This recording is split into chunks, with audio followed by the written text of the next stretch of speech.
Chapter 9 of He Can Who Thinks He Can by Orison Swett Marden. Has your vocation your unqualified approval? I quote from the following sentence from a letter just received. In your February editorial, the following paragraph has impressed me mightily. To spend a life in buying and selling lies, or cheap, shoddy shams, is demoralizing to every element of nobility, to excellence in any form.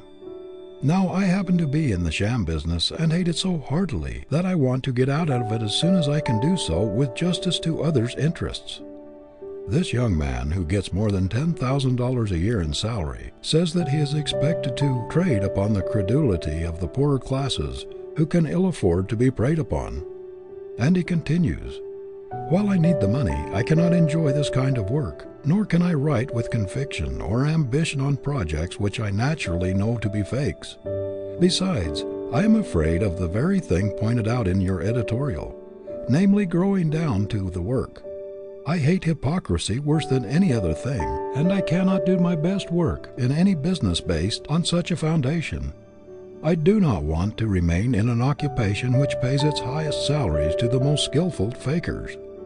It is pitiable to see a strong, brilliant, promising young man, capable of filling a high position, trying to support himself and his family in an occupation which has not received his approval, which is lowering his ideals, which dwarfs his nature, which makes him despise himself, which strangles all that is best and noblest within him, and which is constantly condemning him and ostracizing him and his family from all that is best and truest in life. How often we hear a young man say, I do not like the business I am in. I know it has a bad influence on me. I do not believe in the methods used, or the deceptions practiced. I am ashamed to have my friends know what I am doing, and I say as little about it in public as possible.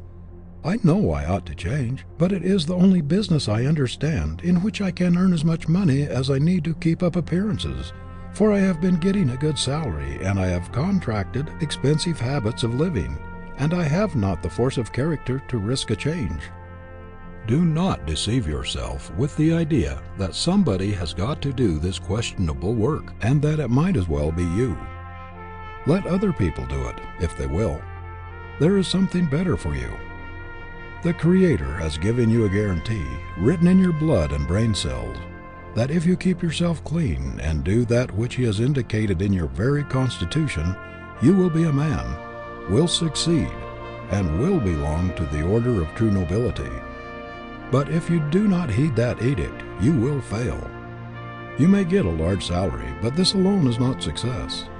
If the almighty dollar is dragging its slimy trail all through your career, if money-making has become your one unwavering claim, you have failed, no matter how much you have accumulated.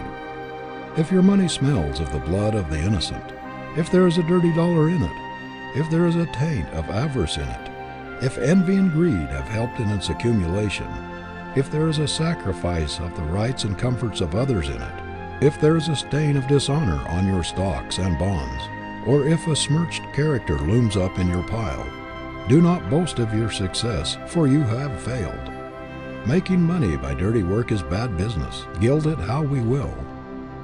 There are 1,000 indications in you that the Creator did not fit you for what is wrong, but only for the right. Do the right, and all nature, all law, and all science will help you, because the attainment of rectitude is the plan of the universe. It is the very nature of things. Reverse it, and all these forces are pledged to defeat you. To the young men who have written for advice, let me say that if you are making money by forcing yourself by sheer willpower to do what you loathe, what does not engage your whole heart, or that into which you cannot fling your entire being because you fear that it is not quite right, you can do 1,000 times better in an occupation which has your unreserved, unqualified consent. If you refuse to smirch your ability, no matter what the reward, you will thereby increase your success power 1,000-fold. The very fact that you can come out of a questionable situation boldly and take a stand for the right, regardless of consequences, will help you immeasurably. The greater self-respect, increased self-confidence, and the tonic influence which will come from the sense of victory will give you the air of a conqueror instead of that of one conquered. Nobody ever loses anything by standing for the right with decision, with firmness, and with vigor. You have a compass within you, the needle of which points more surely to the right and to the true than the needle of the mariner points to the pole star. If you do not follow it, you are in perpetual danger of going to pieces on the rocks. Your conscience is your compass, given you when you were launched upon life's high seas. It is the only guide that is sure to take you safely into the harbor of true success.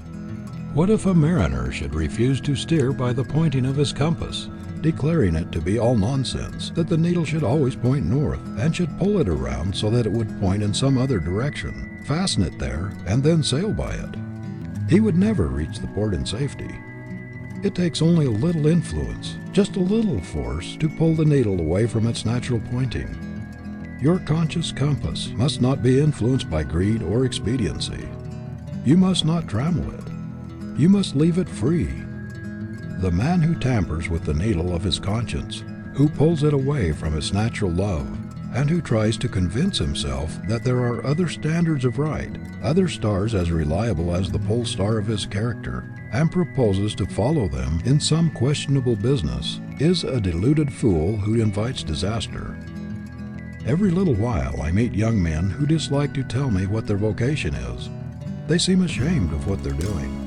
One young man I met some time ago very reluctantly told me that he was a bartender in a large saloon. I asked him how long he had been there, and he said about 6 years. He said he hated the business. It was degrading. But that he was making pretty good money, and just as soon as he could get enough laid up so that he could afford it, he was going to quit and go into something else. Now this young man had been deceiving himself for years by thinking he was doing pretty well, and that he would soon leave the business. There is something very demoralizing to the whole nature in doing that against which the better self protests. An effort to reconcile the ideal with that which we cannot respect is fatal to all growth. This is the reason why men shrivel and shrink instead of expanding when they are out of place. A man does not grow when a large part of him is entering its protest against his work. A volunteer makes a better soldier than a drafted man. A great many young men try to justify themselves and check inward protests by the perpetual self-suggestion that it is better to keep on for the present in questionable occupations because the great financial reward will put them in a position to do better later. This is a sort of sedative to the conscience, to keep it quiet until they can afford to listen to it. Do not deceive yourself by the expectation of making clean money in a dirty occupation. Do not deceive yourself either by thinking you can elevate a bad business or make it respectable. Many a man has thus been dragged down to his ruin.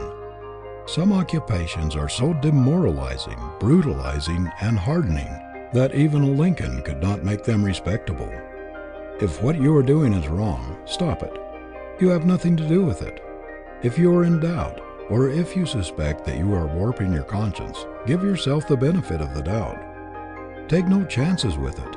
Leave it before it's too late. Long familiarity with a bad business will make it seem right to you. If it is very profitable, it will at last hush your doubts and blunt your moral faculties. It will make you feel that there is compensation in pursuing it, at least until capital is accumulated for something else. Besides, the philosophy of habit, that is, every repetition of an act makes it more certain that it will be repeated again and again, quickly making the doer a slave. In spite of the protests of your weakened will, the trained nerve centers continue to repeat the acts even when you abhor them. What you at first choose, at last compels you. You are as irrevocably chained to your deeds as the atoms are chained by gravitation. So, my friends, when you are thinking of engaging in an occupation which is a little questionable, and which does not get the complete consent of your faculties, do not forget this tremendous gripping power of habit, which, when you may wish to change, will pull like a giant to get you back into the old rut.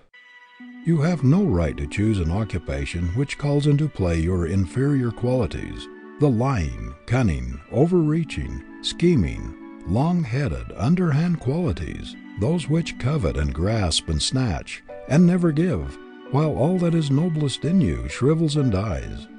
If you have already made a wrong choice, why should you remain in an occupation which does not have your unqualified approval, or in one of which you are ashamed, and in which you have to stretch your conscience every day to make deceitful statements and false representations to influence purchasers unduly, to induce them by a smooth manner and a lying tongue to do that which you know is not for their advantage, and for which you will reproach yourself afterwards?